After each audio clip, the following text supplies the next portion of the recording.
남편 장례식 마지막 날 상여차가 나가는 마당에 검은 승용차가 들어왔습니다. 동서 옥자가 조문객들 사이를 헤치고 다가와 서류 봉투를 내밀었습니다. 형님, 이거 그냥 인사처럼 받아두세요. 봉투 안에는 몇억 원의 빚 독촉장이 들어 있었습니다. 형님, 땅 3개월 뒤에 제가 살게요. 옥자의 차가운 선언에 불레의 온몸이 떨렸습니다. 불레가 이 상황을 잘 헤쳐나갈 수 있다면 구독을 아니라면 좋아요 부탁드립니다. 시골 종갓집 한 채 마루는 늘 소량이 났습니다. 68세 정불레는 새벽 5시면 습관처럼 일어나 장독대 뚜껑을 한 번씩 눌러보고 밭둑을 따라 걸으며 흙 상태를 확인했습니다. 남편이 살아있을 때는 땅은 사람을 배신 안 한다는 말을 입버릇처럼 했고 불레는 그 말에 기대 살아왔습니다. 남편 윤재만이 떠난 지 이제 3일. 상복이 아직 몸에 붙어 있었고 마당 한켠에는 조문객들이 놓고 간 흰 국화가 그대로였습니다. 불레는 밤마다 남편의 사진 앞에서 혼잣말을 했습니다. 당신이 또 무슨 보증을 섰길래 마지막까지 내 등골을 휘게 만들었을까? 그래도 죽은 사람 원망하면 내가 더 지옥이지.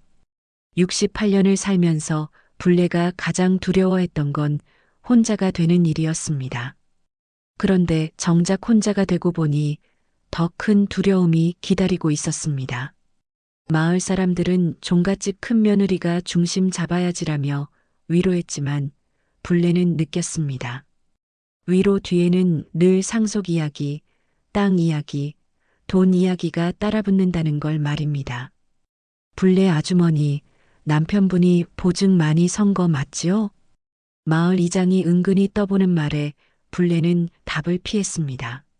남편이 무슨 일을 했는지 정확히 알지 못했거든요.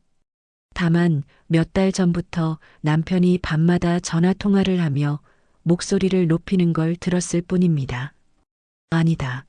내가 보증 선 게 아니라 그건 다른 이야기고 그런 남편의 말을 불레는 귓등으로도 듣지 않았습니다. 농사일과 집안일로 바쁜 불레에게 남편의 사업 이야기는 남의 일 같았거든요. 하지만 이제 와서 생각해 보니 그 모든 일들이 자신과 무관하지 않을지도 모른다는 불안이 스멀스멀 올라왔습니다. 장례식 마지막 날, 상여차가 마당을 빠져나갈 즈음 검은 승용차 한 대가 먼지 일으키며 들어왔습니다. 차에서 내린 건 63세 김옥자, 남편의 동생 아내, 그러니까 동서였습니다. 평소에도 마음에 들지 않던 여자였는데 오늘따라 왠지 더 날카로워 보였습니다. 옥자는 검은 한복을 입고 있었지만 화장이 진했고 목걸이까지 차고 있었습니다. 장례식에 오는 사람 치장이 아니었죠. 옥자는 조문객 사이를 헤치고 불레 앞에 딱 섰습니다. 형님, 고생 많으셨어요. 말은 위로였지만 손에는 서류 봉투가 들려 있었습니다. 불레가 이상하다는 표정을 짓자 옥자가 봉투를 내밀었습니다. 이거 그냥 인사처럼 받아두세요. 불레는 봉투를 받으며 의아했습니다. 부조금도 아니고 이런 서류를 왜 장례식에 들고 왔을까요? 봉투를 열어보는 순간 불레의 손이 떨렸습니다. 빚독촉장, 채권사 도장이 선명했습니다. 이게 뭡니까? 불레의 목소리가 떨렸습니다. 옥자가 주변을 둘러보더니 목소리를 낮췄습니다. 형님 남편. 아니, 형님도 아셔야죠. 사업 보증 많이 섰어요. 그게 지금 다 넘어왔어요. 불레의 귀에서 웅소리가 났습니다. 보증? 남편이 보증을 섰다는 건 알고 있었지만 이렇게 큰 금액일 줄은 몰랐습니다. 독촉장에 적힌 숫자를 보니 눈앞이 캄캄했습니다. 당신이 장례식 날 이걸 들고 옵니까? 불레의 목소리에 분노가 섞였습니다. 아무리 급한 일이라지만 남편 장례식 날에 빚 독촉장을 들이미는 것은 예의가 아니었습니다.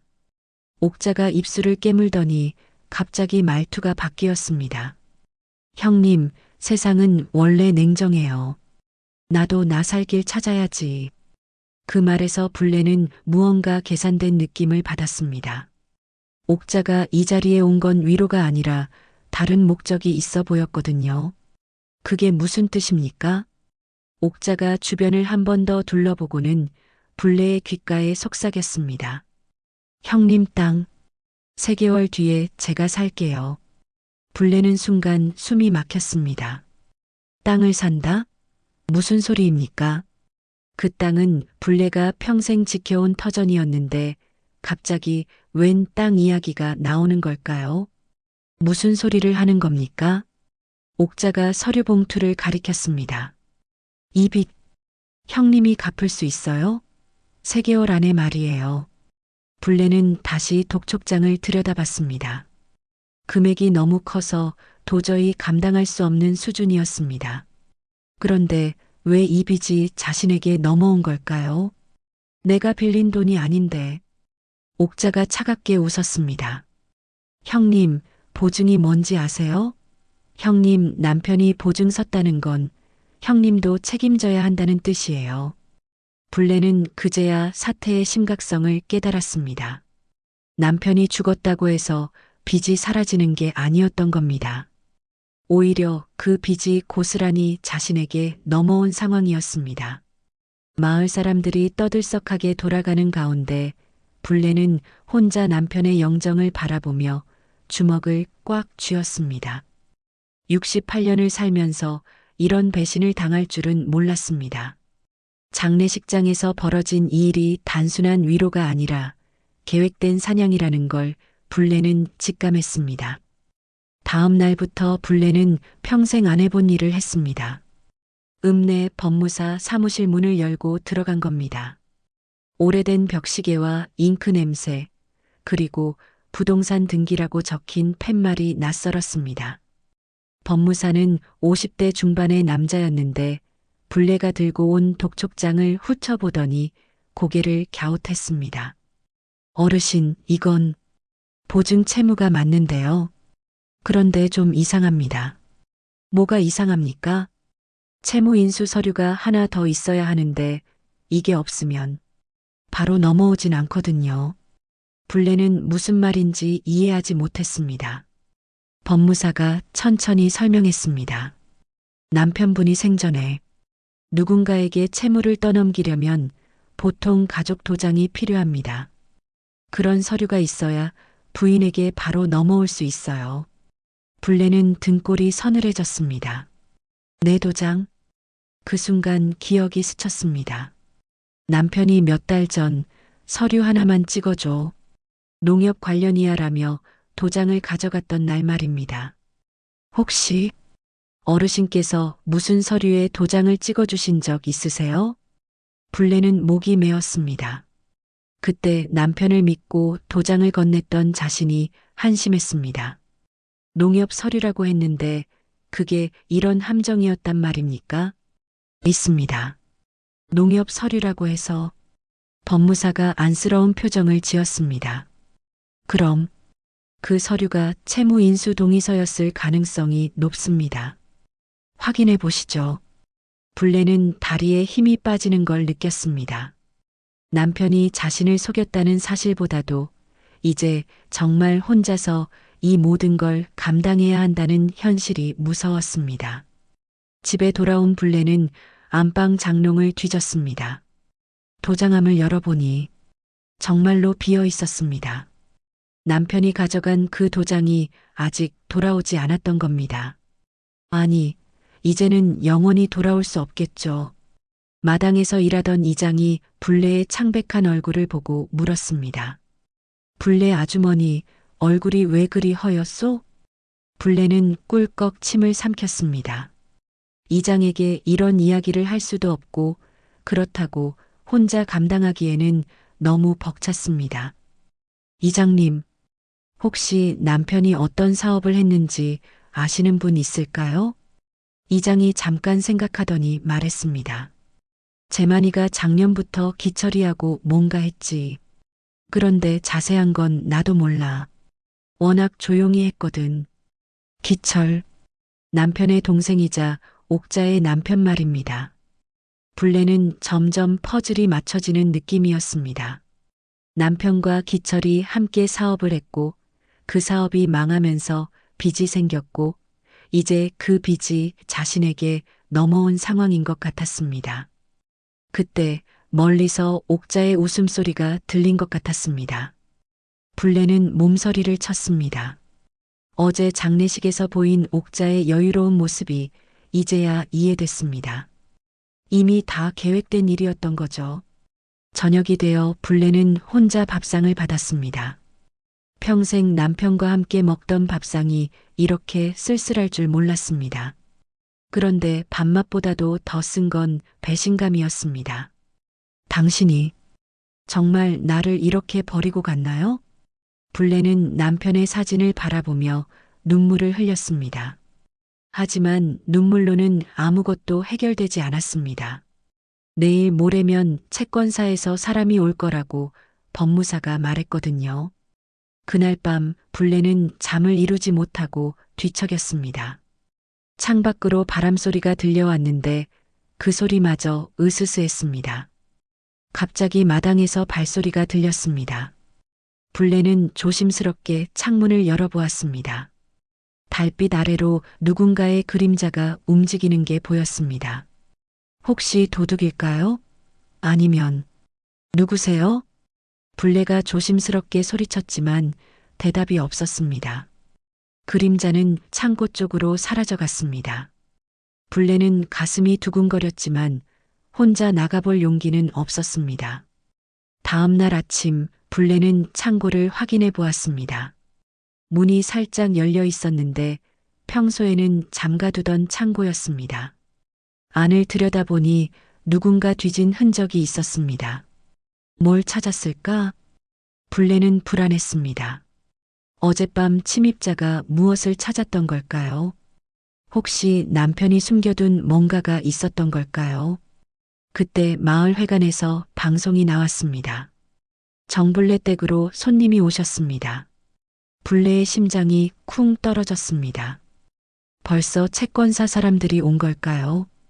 불레는 떨리는 다리로 대문을 열었습니다. 그런데 의외로 서 있던 건 옥자였습니다. 어제와는 달리 평상복을 입고 있었지만 표정은 여전히 차가웠습니다. 형님, 잘 생각해 보셨어요? 옥자가 바로 본론을 꺼냈습니다. 불레는 당황했습니다. 무슨 생각을요? 땅 파는 거 말이에요. 지금 안 팔면 나중에는 더 안 좋은 조건이 될 텐데. 옥자의 말에는 협박의 냄새가 났습니다. 불레는 화가 났지만 동시에 두렵기도 했습니다. 나는 아직 아무 결정도 안 했습니다. 옥자가 씩 웃었습니다. 형님, 시간이 많지 않아요. 채권사에서 가압류 들어오면 그때는 제가 도와드릴 수도 없어요. 그 순간 불레는 깨달았습니다. 옥자가 자신을 몰아붙이고 있다는 걸 말입니다. 마치 사냥꾼이 몰입꾼을 시켜 짐승을 몰아가듯 옥자는 불레를 벼랑 끝으로 몰아가고 있었습니다. 불레는 주먹을 꽉 쥐었습니다.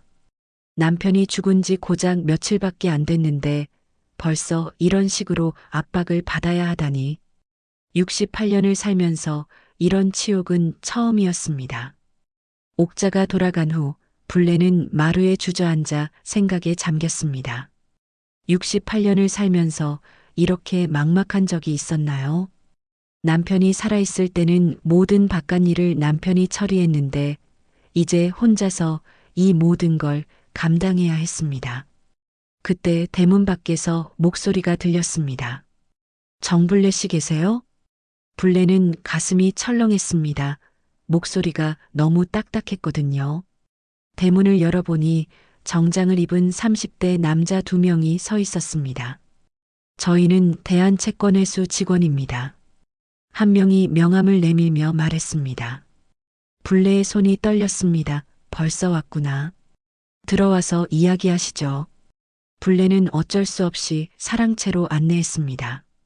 안채로 드리기에는 너무 부담스러웠거든요. 정불례 씨, 남편분 윤재만 씨의 보증 채무에 대해 말씀드리러 왔습니다. 직원이 서류를 꺼내 테이블에 놓았습니다. 복잡한 숫자들이 빼곡히 적혀 있었는데 불레는 제대로 읽을 수도 없었습니다. 변제 계획이 없으시면 법적 절차를 진행할 수밖에 없습니다. 법적 절차라니요? 가압류입니다. 부동산에 대한 처분 제한이 걸리게 되죠. 불레는 머리가 하얘졌습니다.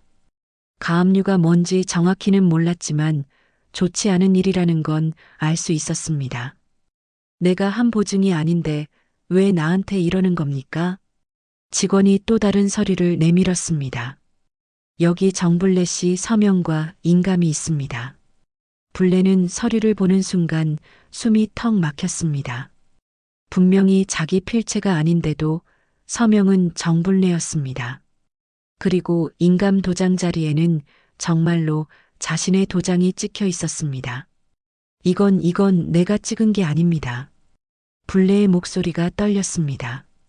직원들이 서로 눈빛을 주고받았습니다. 그럼 도장을 분실하셨나요? 분실 신고를 하셨어야 하는데. 분실이 아니라 남편이 농협 서류라고 해서. 불레는 말을 다 하지 못했습니다. 말하면 할수록 자신이 바보 같아 보일 것 같았거든요. 직원이 냉정하게 말했습니다.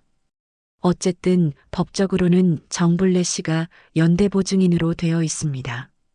한 달 안에 변제 계획을 세우시거나 아니면 담보물을 처분하셔야 합니다.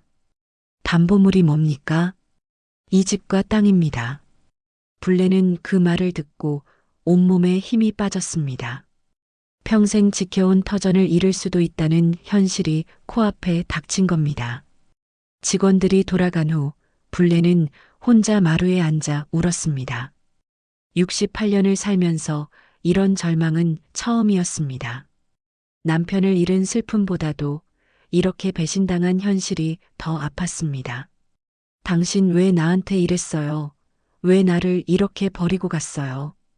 그때 뜻밖의 사람이 찾아왔습니다. 남편의 오래된 친구 마을에서 회계 잘 보는 양반으로 소문난 박노인이었습니다. 불레야, 무슨 일이 있었나? 얼굴이 왜 그리 상했어? 박노인은 70대 초반으로 젊은 시절 읍내에서 세무사 일을 했던 분이었습니다. 은퇴한 후에도 마을 사람들의 각종 서류 일을 도와주곤 했죠. 박 아저씨, 저 큰일 났어요. 불레는 그동안 있었던 일을 박노인에게 털어놓았습니다. 옥자가 가져온 독촉장부터 채권 회수업체 직원들이 다녀간 일까지 모든 걸 말했습니다. 박노인이 심각한 표정으로 들었습니다. 그래, 그럼 재만이가 너한테 뭔가 남긴 게 있을 텐데. 남긴 게요? 박노인이 고개를 끄덕였습니다. 불레야, 나 재만이랑 끝까지 같이 일한 사람이야. 재만이가 마지막에 나한테 이런 말했어. 박노인이 목소리를 낮췄습니다. 내가 혹시 죽으면 불레한테 빨간 공책을 찾아주라고. 불레는 눈물이 멈췄습니다. 빨간 공책이요? 재만이가 모든 거래 내역을 적어둔 공책이야. 그 공책에 진짜 빚의 흐름이 적혀 있을 거야. 불레는 희망이 생겼습니다. 혹시 그 공책에 자신의 무죄를 증명할 수 있는 뭔가가 있을지도 모르잖아요. 그럼 어디 있을까요? 박노인이 생각에 잠겼습니다. 재만이 성격상 안전한 곳에 숨겨뒀을 거야. 너무 눈에 띄지 않으면서도 불레가 찾을 수 있는 곳에 말이야. 불레는 당장 집안을 뒤지기 시작했습니다. 장롱 뒤, 다락, 제사상 밑까지 구석구석 찾아봤지만 빨간 공책은 나오지 않았습니다. 해가 질 무렵 불레는 지쳐서 마루에 주저앉았습니다. 박노인도 함께 찾아주었지만 허사였습니다. 내일 다시 찾아보자. 분명히 어딘가에 있을 거야. 박노인이 위로하며 돌아갔습니다. 불레는 혼자 남겨진 채로 남편의 사진을 바라봤습니다. 당신이 정말 내를 위해 뭔가 남겨뒀다면 제발 찾게 해주세요. 그날 밤 불레는 불안한 마음에 잠을 이루지 못했습니다. 바람 소리가 유난히 크게 들렸고 집 밖에서 나는 작은 소리에도 깜짝깜짝 놀랐습니다. 새벽 무렵 불레는 창고에서 이상한 소리를 들었습니다. 덜컹하는 소리가 한 번 들렸다가 조용해졌습니다. 불레는 조심스럽게 일어나 창문으로 바깥을 내다봤습니다. 창고 문이 살짝 열려 있었습니다. 분명 어제 저녁에는 잠가뒀는데 말입니다. 불레는 가슴이 두근거렸지만 이번에는 확인해 봐야겠다고 생각했습니다. 손전등을 들고 조심스럽게 창고로 향했습니다. 문을 열어보니 안이 어수선했습니다. 누군가 뒤진 흔적이 역력했습니다. 그리고 불레는 그 순간 깨달았습니다. 빨간 공책을 찾는 건 자신만이 아니라는 걸 말입니다. 창고 안을 살펴본 불레는 섬뜩함을 느꼈습니다. 농기구들이 아무렇게나 널브러져 있었고 평소 정리정돈을 잘하던 남편이라면 절대 이렇게 두지 않았을 상태였습니다. 바닥에 떨어진 빨간 종이 조각이 눈에 띄었습니다. 찢어진 공책 표지의 일부였습니다. 가져갔구나. 누군가 먼저 와서. 불레는 그 순간 확신했습니다. 빨간 공책이 정말 여기 있었고 누군가 가져갔다는 걸 말입니다. 이 집을 훤히 아는 사람이 아니면 불가능한 일이었습니다. 그런데 이상한 건 옥자가 소문을 퍼뜨리기 시작했다는 겁니다. 큰형님이 빚 숨기고 땅 지키려 한다. 종갓집이 체면만 챙긴다는 말들이 장날 국밥집을 타고 퍼졌습니다. 불레는 장터에 나갈 때마다 시선이 따갑게 꽂히는 걸 느꼈습니다. 평생 이웃들과 정겹게 지냈는데 이제는 수군거리는 소리가 들려왔습니다. 불레 씨가 남편 빚을 안 갚는다더라. 종갓집이면 체면이라도 지켜야지. 불레는 억울했지만 해명할 방법이 없었습니다. 빨간 공책이라는 증거는 사라졌고 누가 가져갔는지도 모르는 상황이었으니까요. 그 와중에 더 큰 충격이 기다리고 있었습니다. 채권사 직원이 다시 집으로 들이닥친 겁니다. 이번에는 한 명이 더 왔습니다. 정불레 씨, 변제 계획 세우셨나요? 불레는 고개를 저었습니다. 어떻게 변제 계획을 세웁니까? 그 큰 돈을 어디서 구한단 말입니까? 그럼 가압류 절차를 진행하겠습니다. 직원이 서류를 꺼내더니 불레 앞에 내밀었습니다. 이 서류에 사인해 주시면 됩니다. 이게 뭡니까? 재산 목록 확인서입니다. 가압류 대상을 정하려면 필요해요. 불레는 서류를 보는 순간 눈앞이 캄캄했습니다. 집과 땅이 모두 적혀 있었습니다. 평생 지켜온 터전이 남의 손에 넘어갈 수 있다는 현실이 코앞에 닥친 겁니다. 사인 안 하면 안 됩니까? 법적 절차는 어차피 진행됩니다. 협조하시는 게 나으실 텐데요. 불레는 떨리는 손으로 서류에 사인했습니다. 다른 선택이 없었습니다. 직원들이 돌아간 후 불레는 마루에 주저앉아 울었습니다. 당신, 왜 나한테 이래요? 왜 나를 이렇게 버리고 갔어요? 그때 뜻밖의 사람이 찾아왔습니다. 박노인이었습니다. 불레야, 무슨 일이야? 온 동네가 떠들썩하던데. 불레는 그동안 있었던 일을 박노인에게 털어놓았습니다. 창고에서 빨간 공책이 사라진 일부터 가압류 서류에 사인한 일까지 모든 걸 말했습니다. 박노인이 심각한 표정으로 들었습니다. 불레야, 나 기억이 났어. 뭐가요? 공책. 재만이가 직접 숨긴 게 아니야. 박노인이 목소리를 낮췄습니다.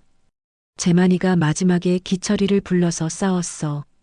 내가 우연히 들었는데. 기철이가 그랬지. 뭐라고요? 형, 이거 옥자한테 넘기면 우리 살 길 열린다고. 불레는 주먹을 꽉 쥐었습니다.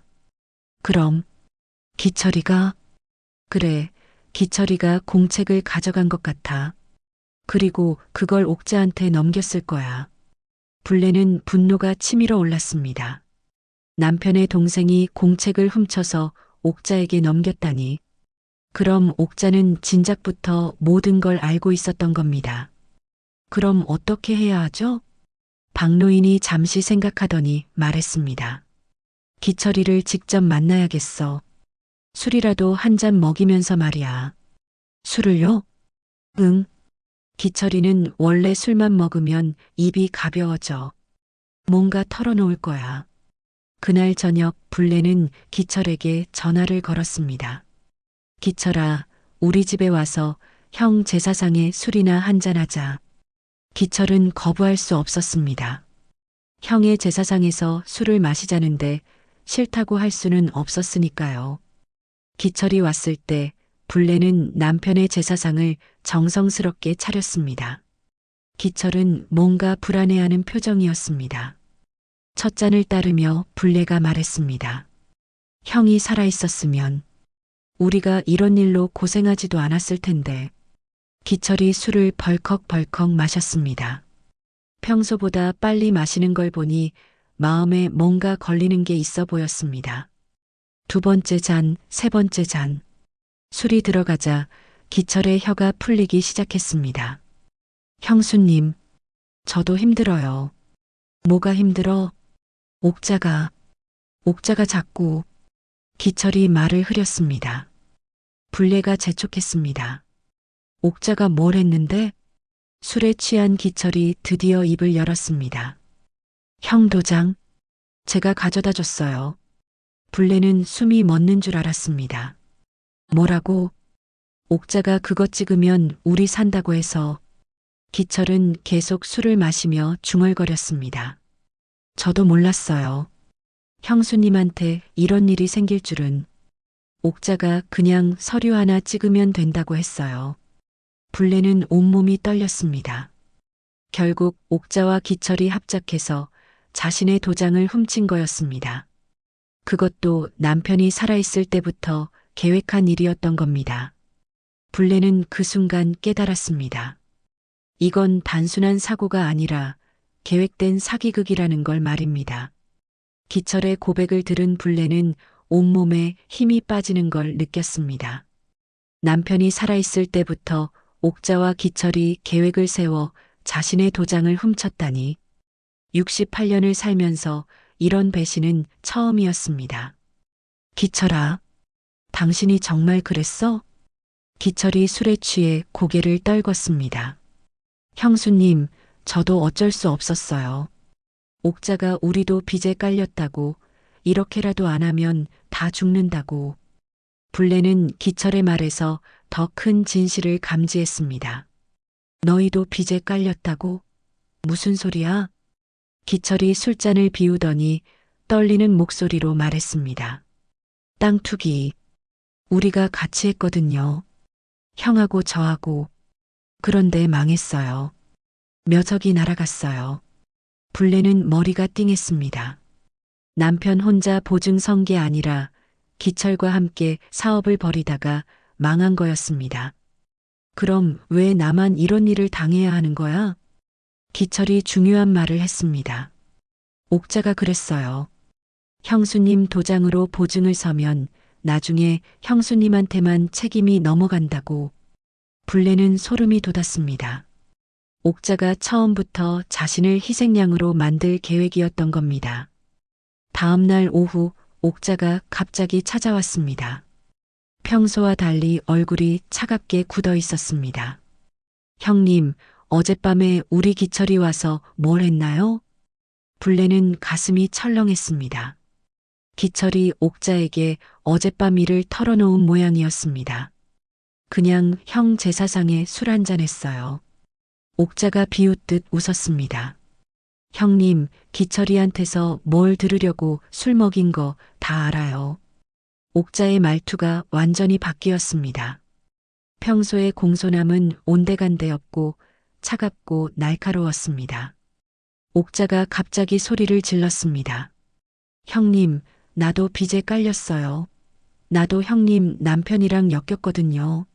형님, 남편이 나한테도 돈 끌어오라 했어요. 근데 마지막에 형님한테만 다 덮어씌우고 죽었잖아요. 옥자의 목소리에서 진짜 분노가 느껴졌습니다. 하지만 불레는 뭔가 이상했습니다. 그럼 당신도 피해자라는 소리야? 옥자가 잠깐 말을 멈췄습니다. 너무 많은 말을 한 것 같다는 표정이었습니다.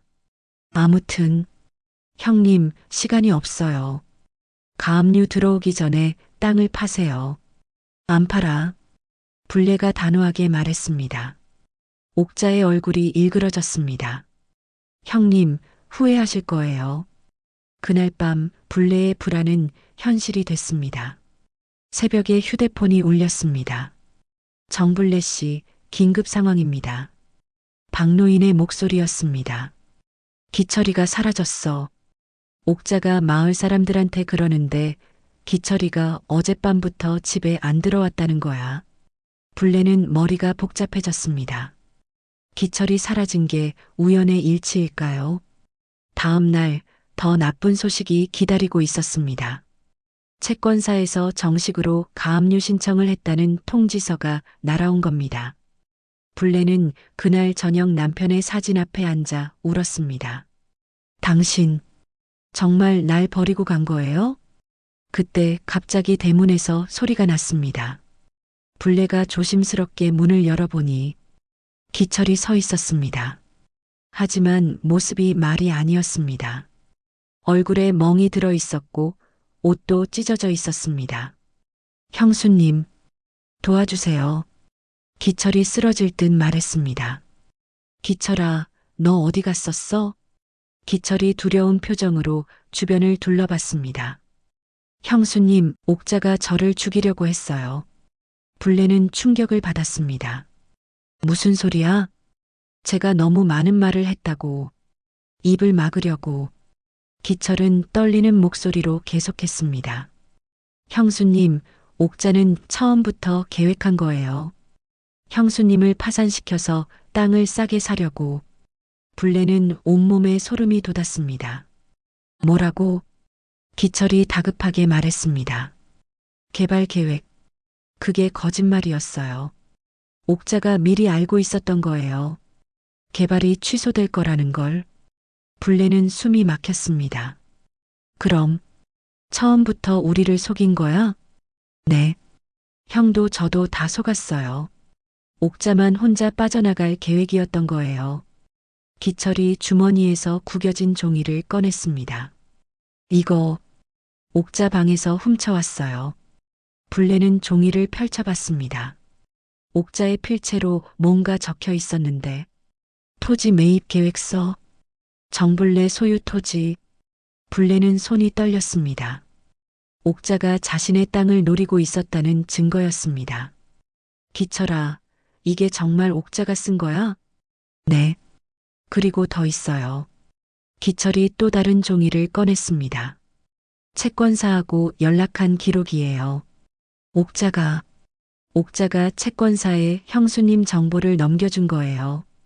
불레는 이제야 전체 그림을 볼 수 있었습니다. 옥자가 남편과 기철을 이용해서 사기를 쳤고 자신을 희생양으로 만들어 땅을 차지하려 했던 겁니다. 불레는 주먹을 꽉 쥐었습니다. 68년을 살면서 이런 치욕은 처음이었습니다. 하지만 이제 진실을 알았으니 가만히 있을 수는 없었습니다. 기철이 가져온 증거들을 본 불레는 복수보다 더 중요한 걸 깨달았습니다. 이 모든 진실을 제대로 밝혀내야 한다는 것 말입니다. 그때 박노인이 찾아왔습니다. 기철이 돌아온 소식을 들었던 모양입니다. 기철아, 너 어디 갔었어? 기철이 박노인에게 그동안 있었던 일을 털어놓았습니다. 옥자에게서 도망쳐 나온 일부터 서류를 훔쳐온 일까지 모든 걸 말했습니다.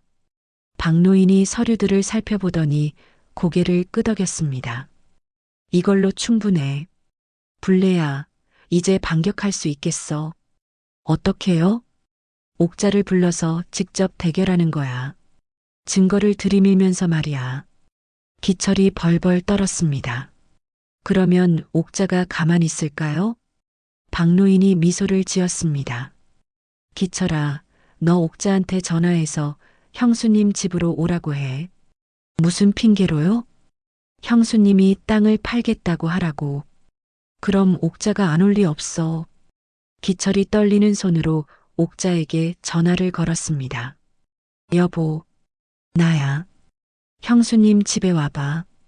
형수님이 땅을 팔겠다고 해. 전화 너머로 옥자의 목소리가 들렸습니다. 정말? 응.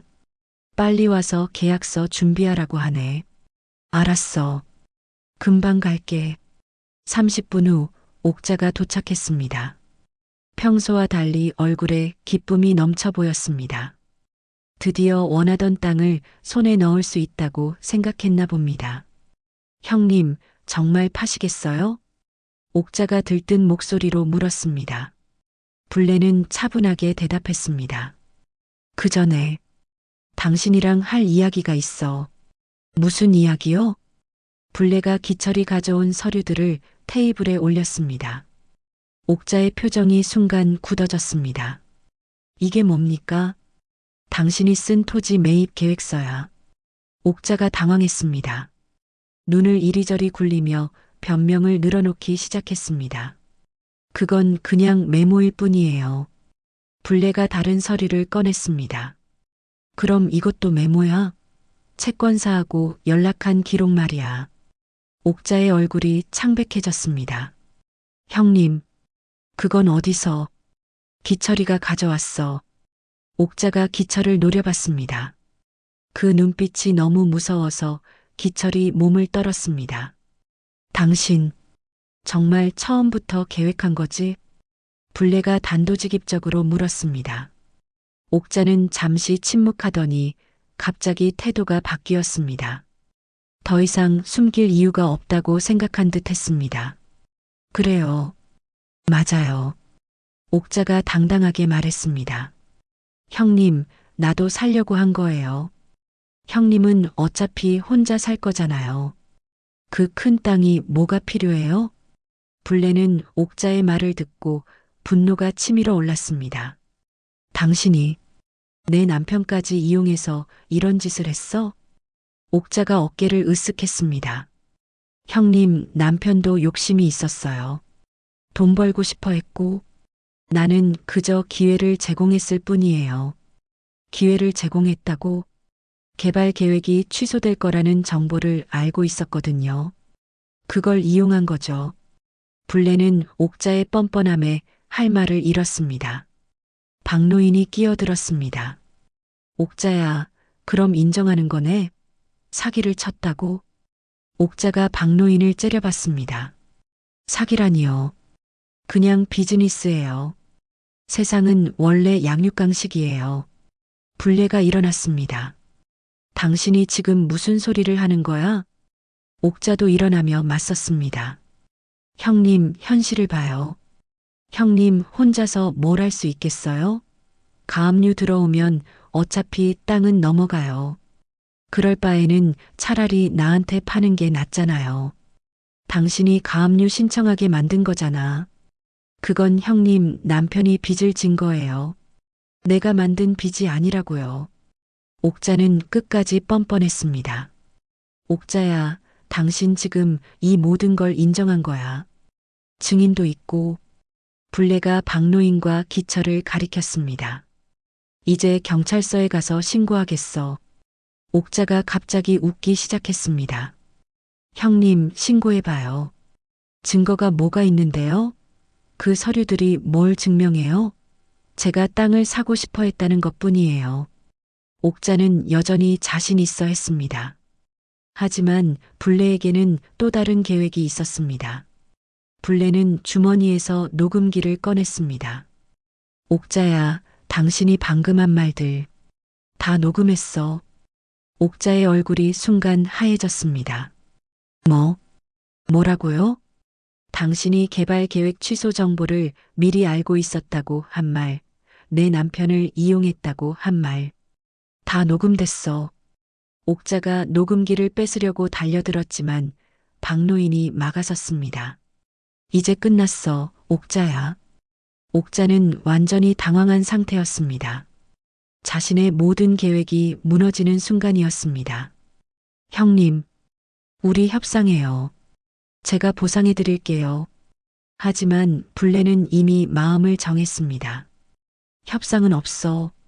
당신이 한 일에 대해 책임져야지. 옥자는 마지막 발악을 했습니다. 형님, 이렇게 되면 기철이도 무사하지 못해요. 기철이 벌벌 떨었지만 불레가 그를 보호하듯 앞으로 나섰습니다. 기철이는 내가 지킬 거야. 당신이 협박한 것도 다 기록했으니까. 옥자는 모든 게 틀어진 걸 깨달았습니다. 자신이 너무 자만했던 겁니다. 옥자는 모든 게 틀어진 걸 깨달았습니다. 하지만 쉽게 포기할 사람이 아니었습니다. 갑자기 무릎을 꿇고 불레 앞에 엎드렸습니다. 형님, 제발 용서해 주세요. 저도 어쩔 수 없었어요. 불레는 당황했습니다. 방금 전까지 당당하게 자신의 계획을 인정하던 옥자가 갑자기 이렇게 나오다니. 옥자야, 지금 뭐 하는 거야?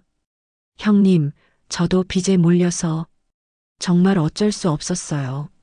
기철이도 살려야 하고. 옥자가 울기 시작했습니다. 하지만 불레는 속지 않았습니다. 옥자의 눈물에서 진심을 찾을 수 없었거든요. 일어나. 이제 와서 그런 연기는 소용없어. 박노인도 고개를 저었습니다. 옥자야, 너 지금까지 한 행동을 보면 진심으로 뉘우치는 것 같지 않아. 옥자가 울음을 그치고 다시 일어났습니다. 표정이 다시 차가워졌습니다. 그럼 어쩌자는 거예요? 저를 감옥에 보내겠다는 거예요? 당연하지. 당신이 한 일을 생각해봐. 불레가 단호하게 말했습니다. 옥자가 마지막 카드를 꺼냈습니다. 형님, 그럼 기철이는 어떻게 될까요? 기철이 덜덜 떨었습니다. 옥자가 자신을 위협의 수단으로 사용하려는 걸 알았거든요. 기철이도 공범이잖아요. 저만 잡혀가면 될 것 같아요? 불레는 잠시 고민했습니다. 기철이도 잘못했지만 옥자에게 이용당한 측면이 강했습니다. 기철이는 피해자이기도 해. 피해자라니요. 형님 도장을 가져다 준 건 기철이에요. 옥자의 말에 기철이 더욱 위축됐습니다. 불레는 기철을 보호해야겠다고 생각했습니다. 기철아, 당신은 옥자한테 속았잖아. 그리고 마지막에 진실을 말해줬고 박노인도 거들었습니다. 맞아. 기철이는 증인이야. 옥자의 계획을 폭로한 사람이라고. 옥자가 분노했습니다. 증인이라니. 기철이도 똑같은 공범이에요. 그때 불레가 중요한 결정을 내렸습니다. 옥자야, 나는 당신을 용서할 생각이 없어. 하지만 모든 사람이 불레를 주목했습니다. 마지막으로 기회 하나는 주겠어. 무슨 기회요? 당신이 진심으로 잘못을 인정하고 내가 입은 피해를 모두 배상한다면 경찰 신고는 안 할게. 옥자의 눈이 반짝였습니다. 정말요? 대신 조건이 있어. 불레가 엄숙하게 말했습니다. 첫째, 내 빚을 모두 정리해줘야 해. 둘째, 이 마을에서 떠나야 해. 셋째, 다시는 이런 일을 하지 않겠다는 각서를 써야 해. 옥자가 잠시 생각했습니다. 감옥에 가는 것보다는 나은 조건이었습니다. 얼마나 배상해야 하는데요? 채권사에 갚을 돈 전부, 그리고 내가 입은 정신적 피해까지. 그게 얼마인데요? 박노인이 계산기를 꺼냈습니다. 한 5억 정도 될 것 같은데? 옥자가 깜짝 놀랐습니다. 5억이요? 그렇게 큰 돈을 어디서 구해요? 당신이 그동안 모아둔 돈 있잖아. 그리고 당신 집도 팔면 되고. 옥자의 얼굴이 하얘졌습니다. 자신이 지켜온 모든 재산을 내놓아야 한다는 뜻이었습니다. 그럼 저는 어떻게 살아요? 불레가 차갑게 답했습니다. 그건 당신이 알아서 해. 나도 당신 때문에 거의 다 잃을 뻔했어. 옥자는 고민에 빠졌습니다. 감옥에 가거나 모든 재산을 잃거나 둘 다 끔찍한 선택이었습니다. 시간을 주세요. 생각해 볼 시간을. 안 돼. 지금 당장 결정해. 불례가 단호했습니다. 당신이 나한테 그랬듯이 나도 당신한테 시간을 안 줄 거야. 옥자가 절망적인 표정을 지었습니다. 하지만 감옥에 가는 것보다는 나았습니다. 알겠어요. 배상하겠어요. 각서부터 써. 박노인이 종이와 펜을 내밀었습니다. 옥자는 떨리는 손으로 각서를 작성했습니다. 나 김옥자는 정불례님께 사기를 친 것을 인정하며 모든 피해를 배상하겠습니다. 그리고 이 마을을 떠나 다시는 이런 일을 하지 않겠습니다. 각서를 다 쓴 옥자가 불례를 바라봤습니다. 형님, 정말 이것만 하면 되는 거죠? 불례가 고개를 끄덕였습니다. 약속은 지킬 거야. 하지만 배상을 안 하거나 도망가면 그때는 용서 없어. 옥자가 각서에 서명을 했습니다. 그 순간 모든 게 끝났습니다. 기철이 안도의 한숨을 쉬었습니다. 형수님, 정말 고마워요. 기철아, 앞으로는 조심해. 다시는 이런 일에 휘말리면 안 돼. 기철이 고개를 끄덕였습니다. 옥자가 마지막으로 말했습니다. 형님, 미안했어요. 하지만 불례는 대답하지 않았습니다. 미안하다는 말로는 부족했거든요. 옥자가 돌아간 후 박노인이 말했습니다. 불례야, 잘한 것 같아. 복수보다는 해결이 중요하지. 불례는 마음 한구석이 시원했습니다. 드디어 이 모든 일이 끝났다는 생각에 말입니다. 하지만 진짜 마무리는 남편의 무덤 앞에서 해야겠다고 생각했습니다. 남편에게 할 말이 많았거든요.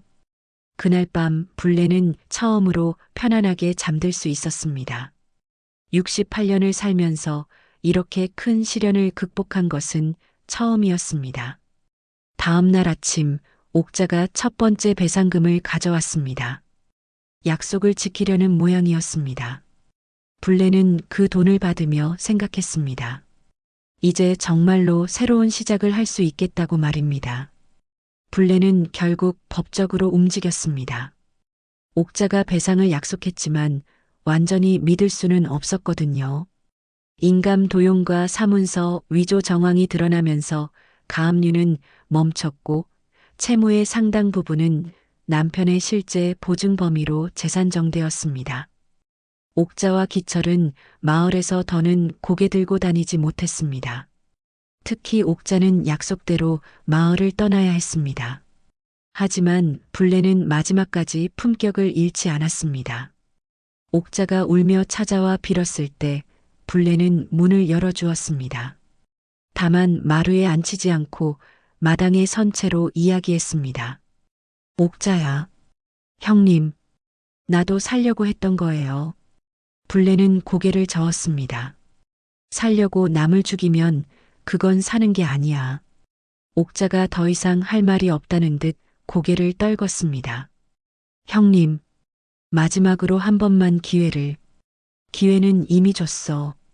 당신이 스스로 포기한 거고. 불례는 단호했습니다. 용서는 했지만 다시 믿을 수는 없었습니다. 일주일 후 옥자는 정말로 마을을 떠났습니다. 기철도 함께 떠났는데 불례에게 마지막 인사를 하러 왔습니다. 형수님, 정말 죄송했습니다. 평생 후회하며 살겠습니다. 기철아, 당신은 새로 시작할 기회가 있어. 잘못을 반복하지만 마라. 기철이 눈물을 흘리며 절을 했습니다. 형수님 은혜 평생 잊지 않겠습니다. 불례는 기철을 보며 안쓰러웠습니다. 잘못된 선택이 인생을 어떻게 망칠 수 있는지 보여주는 사례였습니다. 한 달 후 불례의 일상은 완전히 바뀌었습니다. 땅을 지켰을 뿐만 아니라 옥자로부터 받은 배상금으로 빚을 모두 정리했습니다. 무엇보다 마음의 평안을 되찾았습니다. 블레는 마을 회관에서 어르신들에게 자신의 경험을 나누기 시작했습니다. 도장 관리는 정말 조심해야 해요. 아무리 가족이라도 보증 서명할 때는 꼭 내용을 확인하세요. 어르신들이 블레의 이야기에 귀를 기울였습니다. 다들 남의 일 같지 않았거든요. 블레 씨 덕분에 우리가 많이 배웠어. 그런 일을 혼자 다 처리하다니 정말 대단해. 블레는 혼자 사는 노인들 반찬도 챙기기 시작했습니다. 혼자 사는 고통을 너무 잘 알았기 때문입니다. 블레 씨는 정말 마음씨가 고와 남편 잃고 그런 큰일 겪고도 오히려 남을 도와주다니 사람들이 블레를 보는 시선이 완전히 바뀌었습니다. 처음에는 동정의 시선이었지만 이제는 존경의 시선이었습니다. 블레는 남편 장례식에서 무너질 뻔했는데도 끝이 참 곱다. 어느 날 저녁 블레는 논둑을 걸으며 남편에게 속삭였습니다. 당신이 남긴 죄는 내가 감당했어. 하지만 당신이 나를 지키려던 마음도 내가 느꼈어. 바람에 벼 이삭이 흔들렸습니다. 그 흔들림이 마치 남편의 대답처럼 느껴졌습니다. 배신은 내 탓이 아니었고 품격은 내가 선택한 거였어. 블레는 이제 알 수 있었습니다. 진짜 승리가 무엇인지 말입니다. 남을 무너뜨리는 게 아니라 자신을 지키는 것이 진짜 승리였습니다. 그해 가을, 블레는 농협에서 중요한 사실을 알게 되었습니다. 남편이 몇 달 전에 찍어달라고 했던 농협 서류의 진짜 정체 말입니다. 어르신, 이거 대출이 아니라 담보 제공 해지 서류예요. 해지요? 네. 담보 제공을 풀어주는 서류인데 날짜가 남편분 돌아가시기 한 달 전으로 되어 있네요. 블레의 머리가 번쩍했습니다. 남편이 자신을 덮어 씌우려 했다면 왜 담보를 풀었을까요? 박노인에게 이 이야기를 했더니 박노인이 중요한 말을 해주었습니다. 블레야, 재만이가 마지막에 나한테 그랬어. 내가 죽어도 블레는 지켜야 한다고. 정말요? 응. 재만이가 공책을 숨긴 것도 너를 보호하려던 거야. 옥자가 먼저 손을 써서 공책을 가져간 거지. 블레는 그제야 남편의 진짜 마음을 알 수 있었습니다. 남편도 옥자에게 당한 피해자였고 마지막까지 자신을 지키려 노력했던 것입니다. 그날 밤 블레는 남편의 사진 앞에 앉아 마지막 인사를 했습니다. 당신도 고생 많았구나. 나한테 미안해할 필요 없어. 이제야 당신 마음을 알겠어. 블레는 마침내 남편을 용서할 수 있었습니다. 그리고 자신도 용서할 수 있었습니다. 다음 해 봄 블레는 새로운 계획을 세웠습니다. 마을의 작은 공동체 센터를 만드는 것이었습니다. 혼자 사는 어르신들이 함께 모여 이야기하고 서로 도우며 살 수 있는 공간 말입니다. 블레 씨 아이디어가 정말 좋아. 우리도 함께 도울게. 마을 사람들이 블레의 계획에 동참했습니다. 블레의 경험과 지혜가 많은 사람들에게 도움이 되고 있었습니다. 어느 날 블레는 마을 앞산에 올라가 내려다본 터전을 바라봤습니다. 68년을 살면서 가장 힘들었던 시기를 보낸 이곳이 이제는 새로운 희망의 터전이 되었습니다. 인생은 정말 마지막까지 모르는 거구나. 블레는 미소 지었습니다. 혼자서도 충분히 강할 수 있다는 걸 증명해냈습니다. 그리고 진짜 품격이 무엇인지도 보여줬습니다. 바람이 불어와 블레의 머리카락을 흩날렸습니다. 그 바람 속에서 블레는 새로운 시작의 향기를 맡았습니다. 68세, 아직 늦지 않은 나이였습니다. 사연이 마음에 드신다면 구독과 좋아요 부탁드립니다.